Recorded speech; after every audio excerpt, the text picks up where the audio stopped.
From the headquarters of Telesur English in Quito, Ecuador, this is From the South. I'm Jose Daniel Lopez.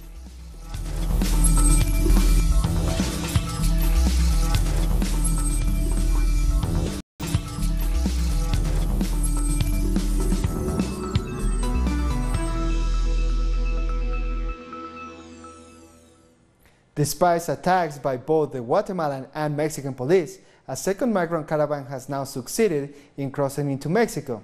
After being blocked on Sunday, they struggled to cross the Suchiate River in a desperate attempt to flee Honduras to reach the United States. Some could be seen carrying their children into the water as police officers waited for them on the Mexican shore.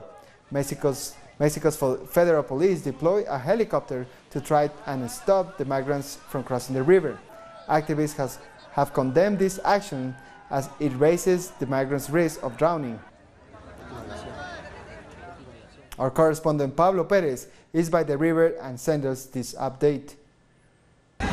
Well, we're standing on the Mexican shore of the Rio Suchiate. This is the river that divides Mexico from Guatemala, and we're among the hundreds of mostly Honduran and Guatemalan, Salvadorian migrants that take part of what is now called the second migrant caravan.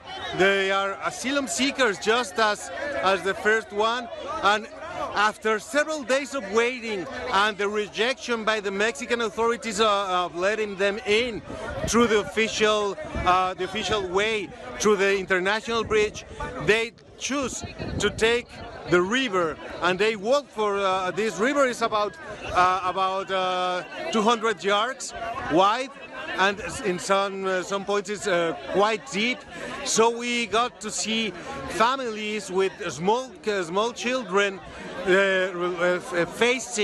braving the current of the river, and finally they are on the Mexican side, and they got received by the immigration authorities, those with the white shirts, and Policía Federal, the federal police force that the last few days they got a struggle with at the border bridge. Now their migration status is uncertain yet.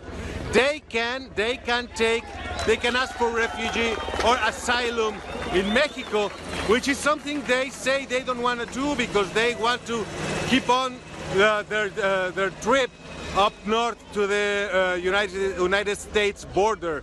But we're still waiting to see what is the reaction by the immigration authorities, the Mexican immigration authorities, and what is the decision taken by the big contingent of migrants. It's over 1,200 people.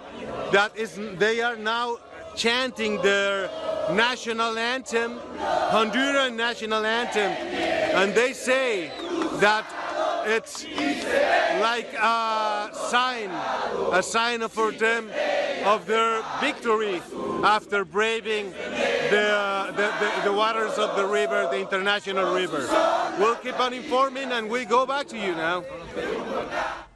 On Monday, the first group of migrants arrived to the community of Santiago Niltepec in the state of Oaxaca. Before the sun can burn their skin and make the road unbearable to walk on, thousands of migrants left the town of Tapanetepec in Oaxaca.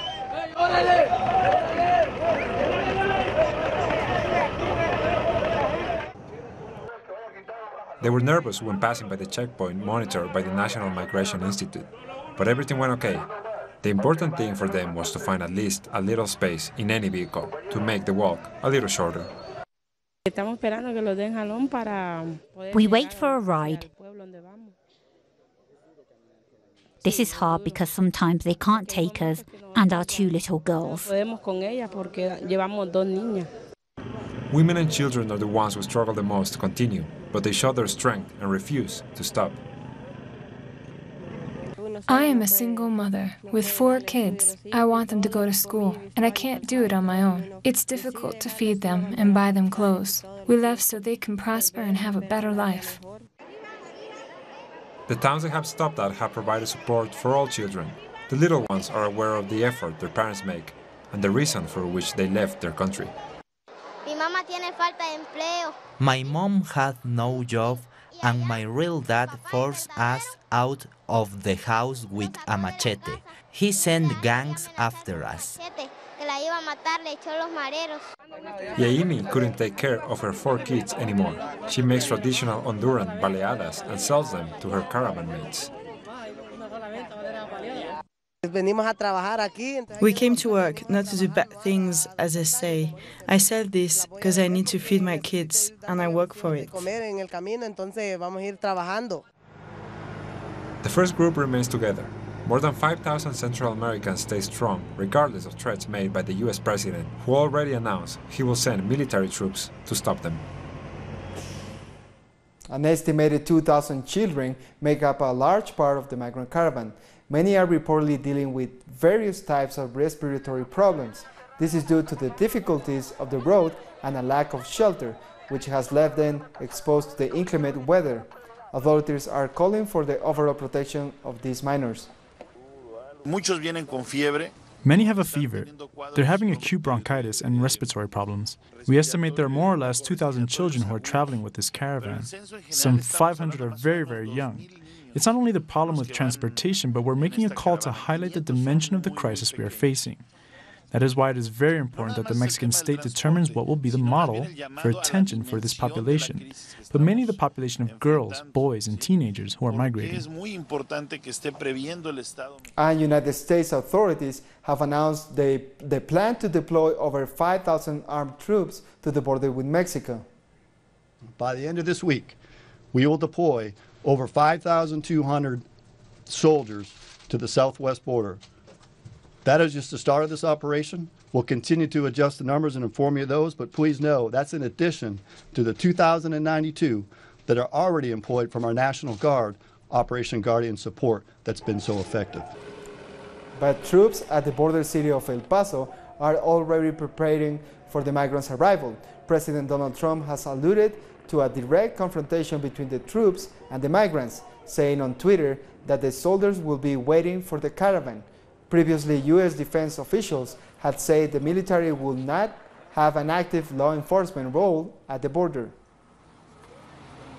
Another group of migrants is also trying to join the caravan in Mexico. About 500 people have begun their own journey from El Salvador early on Monday. They crossed into Guatemala. Our correspondent in San Salvador, Ernesto Avalos, brings us more. On Sunday, a group of approximately 450 Salvadorans gathered to migrate to the United States. They started their journey walking from the center of San Salvador to the border with Guatemala at the west of the country. Even though they started on foot, several vehicles helped transport them, and they arrived at the border in the afternoon. Processing them at the border was fast, because migration authorities were prepared for their arrival. Despite the fact that they were accompanied by the police, lifeguards, and members of human rights organizations, the authorities still advise the caravan to proceed cautiously. Borders are now more militarized like never before because of the Honduran caravan that started on October the 13th. Thank you, Ernesto, for that report. A court in Quito has rejected the lawsuit of WikiLeaks founder Julian Assange against the government of Ecuador. During the hearing, Assange gave testimony via video link. He said that it has been 7 months since he has been able to speak with his children as the Ecuadorian government cut his communications. He added that the conditions of his asylum have been violated.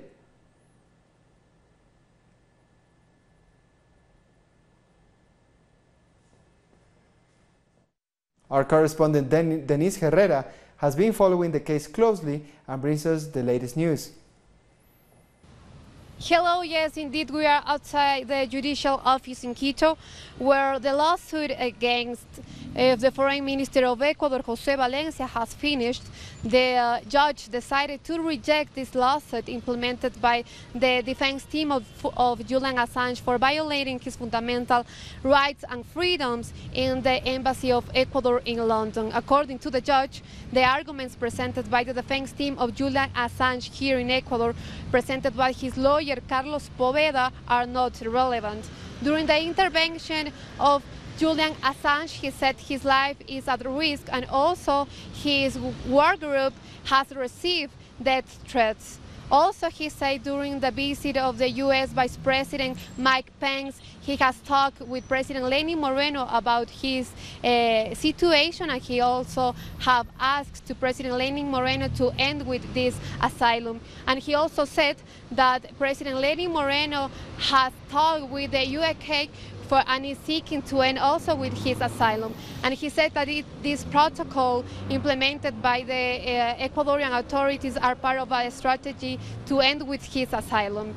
Under this, his defense team, the lawyer Carlos Poveda, said he will appeal to this resolution taken by the judge, and also the prosecutor of Ecuador, Íñigo Salvador, has confirmed that the asylum will continue. It's all for now. Back to you at the studio. We'll take a short break now. Join us again after this.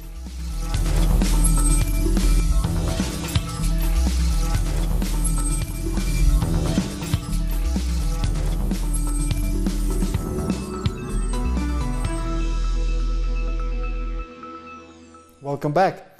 Brazilians are coming to terms with their new president-elect Jair Bolsonaro, who won in Sunday's runoff election. He was elected president with 55% of the votes. Fernando Haddad of the Workers' Party received 45% of the votes. There are mixed reactions. Some have welcomed the result, saying change was needed. Others are fearful. In his victory speech, Jair Bolsonaro said the plans to turn Brazil into a great, free, and prosperous nation. We will liberate Brazil and the foreign ministry from the ideology of its international relations that has subjected Brazil to recent years. Brazil will no longer be different from other countries of the developed world. We will seek bilateral relations that add to the economic and technological value of Brazilian products. We will restore international respect for our dear Brazil. Bolsonaro supporters also gathered outside the prison in Curitiba, where the former president Lula da Silva is in jail. They let off fireworks and chanted "Lula, stay in prison." Then they staged a mock funeral for Lula and his Workers' Party. The founder of the PT is serving a 12-year sentence for alleged corruption, but he is still seeking to prove his innocence. During the campaign, Jair Bolsonaro said he will let Lula rot in prison.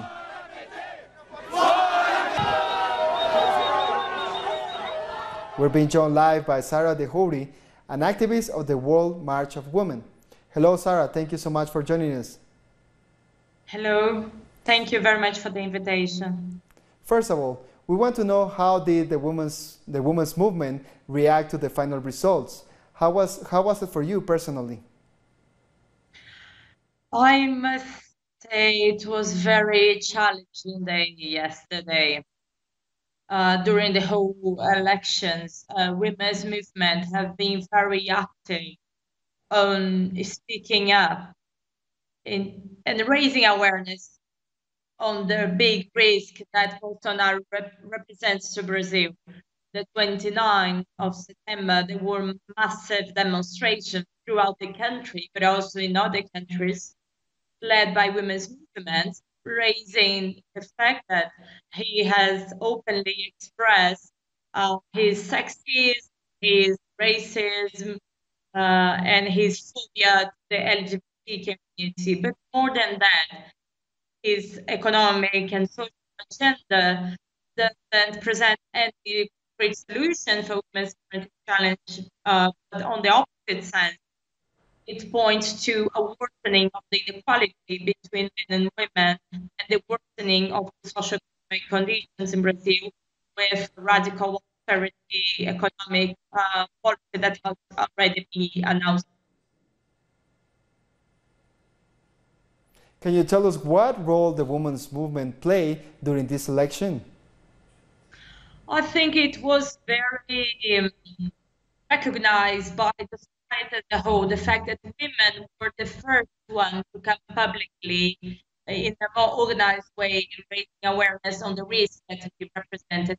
And this has been acknowledged in the whole society and by his Bolsonaro's campaign. So from all the different criticism that has been raised against him, one that he was carefully answering was the perspectives from women's movement. So I think in here it's important to point that agenda of reduction of rights will affect directly women and like the Afro-Brazilian community. So those are the group of people who would be directly affected by his government, and I'm sure in the 1st of January, which means women's movement will not be on the front line, not only during the election, but I'm sure it's going to be on the front line to the resistance and the denounce of his government. Clearly has no commitment with democracy. Now, Sarah, what do you foresee are the coming challenges for women and Brazilians in general? I think two big challenges that we face, I would say the first one on the economic side. Brazil is crossing a very difficult economic crisis that will demand a new cycle of development. And Bolsonaro have already pointed in the different directions, not the kind of autonomous, independent development that we have seen from Brazil over the past 12 years, but a more dependent country, pointing to the need of relations with countries that will surpass technology produced such as the US or Israel. So I think there is a strong setback already in that area. His future economic minister have already raised that his priority won't be the Mercosur. So I think there is also a big challenge regarding the relations in Latin America and thus the connections with different movements throughout the region will also be critical for the kind of resistance women's movement will be able to do in this country. Sarah, thank you so much for sharing this information with us today. Mexican President-elect Andrés Manuel López Obrador has announced the construction of Mexico City's new international airport will be stopped. The decision comes after citizens vote in a referendum to decide whether construction of the airport should continue. Obrador said his government will heed the word of the people. The funds will instead be invested into building new airstrips for a military base outside of the city. The airport project had long been mired in controversy for corruption allegations to concerns about the environmental impact. Because of this wise decision made by the citizens, the federal government will save around 100 billion pesos. We will work to resolve the problems at the current airport in Mexico City. The executive director of the International Monetary Fund has approved changes made to the multi-billion-dollar loan for Argentina's government. The austerity measures that are part of the 2019 budget are some of the worst the country has had to face. They are part of the demands the IMF made to control inflation, but what's likely to follow is further recession and job cuts in the public sector. We are saying no to the adjustment budget that is taking away our sovereignty. This budget is damaging the everyday life of women and represents backtracking in matters of health and education. I think that people are very aware of what's happening, and they are organizing demonstrations that are growing inside. The issue is that the government refuses to listen. In exchange for more funds and an earlier disbursement for next year, the government of Mauricio Macri has agreed to implement further economic adjustments. This budget prioritizes money over people in order to pay a ballooning debt. No public budget has seen an increase in funds. This is a government that turns its back on the people. The early release of funds will in no way help the economic crisis the country is going through, according to analysts. The IMF is now in charge of our economic policies. The parameters for public spending are being set up by the IMF. It will be near impossible for the government to achieve its goals. The austerity measures hitting the Argentine people are being dictated by the IMF. They have already started to affect those most vulnerable in society. Cuban President Miguel Díaz-Canel has officially opened the Havana International Trade Fair, a platform for trade promotion and foreign investment. Over 60 companies from dozens of countries are taking part in the event, which runs until the 2nd of November. The annual event, which takes place outside Havana, draws hundreds of business and government delegations from around the world. Despite the worsening economic, commercial, and financial blockade against our country, and the regression in the bilateral relationship due to the posture taken by the new administration in the United States, we continue to count on the participation of companies from that country that recognize the mutual benefits of the links with Cuban businesses. We'll take a short break now. More news in a minute.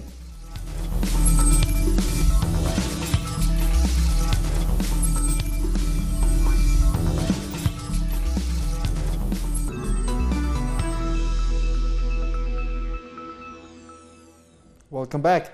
The fiancé of murdered Saudi journalist Jamal Khashoggi has called for all those responsible for his killing to be brought to justice. She spoke at the memorial event in London. Myself and my government, in respect to this matter, want all of those responsible, from those who gave the order to those who carried it out, from the bottom to the top, to be tried and to receive the necessary punishments according to international law. An Italian rescue team has saved a group of scientists who were trapped in the Dolomites mountain range since Saturday. The team of scientists were nearly 3 kilometers up in the Dolomites researching a cave when strong winds and heavy snowfall hit them. They were unable to descend and called for help. A group of 57 schoolgirls being held by Boko Haram have been sighted in Cameroon. The girls were reportedly seen in 2 villages in the northern part of the country. Other female captives recognized them when they were taken to these villages by the insurgents. About 100 are believed to still be in captivity. A group of South African trade unions have called for an immediate end to the United States economic blockade on Cuba. Unions have called on all progressive forces across the world to offer support to Cubans in their demand for an end to the blockade. They also urge the United Nations to play a proactive role in ending it. Now let's take a look at some other stories making headlines from around the world. High school students in Greece have clashed with police during a protest against reforms to university entrance requirements. Riot police used tear gas to defuse protesters who threw Molotov cocktails and stones. The proposed reforms aim to change entrance exams regardless of chosen field of study, but students say if the bill is passed, it would add to exam burdens. Following the poor performance of Germany's Christian Democratic Party in regional elections in Hesse, Chancellor Angela Merkel has announced she won't stand for re-election when her term ends in 2021, adding that she'll also stand down as the leader of the party in December. The ruling party's vote fell by 11.3% in Hesse on Sunday. Firstly, at the next CDU party conference in December in Hamburg, I will not put myself forward as a candidate for the office of chairperson of the CDU. Secondly, this 4th term of office is my last as Chancellor of Germany. At the federal parliament elections in 2021, I will not compete as a candidate for Chancellor for the Union again, and also will no longer be a candidate for parliament. And also, just for the record, I won't put myself forward for any other political offices. At least 9 people have been wounded in a suicide bombing in Tunisia's capital of Tunis. The female bomber self-detonated near a shopping center on the busy Habib Bourguiba Avenue. 8 policemen and 1 civilian are among the injured. The Interior Ministry spokesman confirmed that the bomber was the only fatality. The government of China has announced it will allow the use of rhinoceros horns and tiger bones in medicine, ending a 25-year ban. Authorities announced they will legalize the use of these materials only by certified hospitals and doctors. Environmentalists say the decision will likely increase poaching of the less than 30,000 rhinos and 4,000 tigers left in the wild. And we come to the end of this news brief. These and many other stories you can find at our website at telesurtv.net/English. And join us on social media, Facebook, Twitter, and Instagram. For Telesur English, I'm Jose Daniel Lopez. Thank you for watching.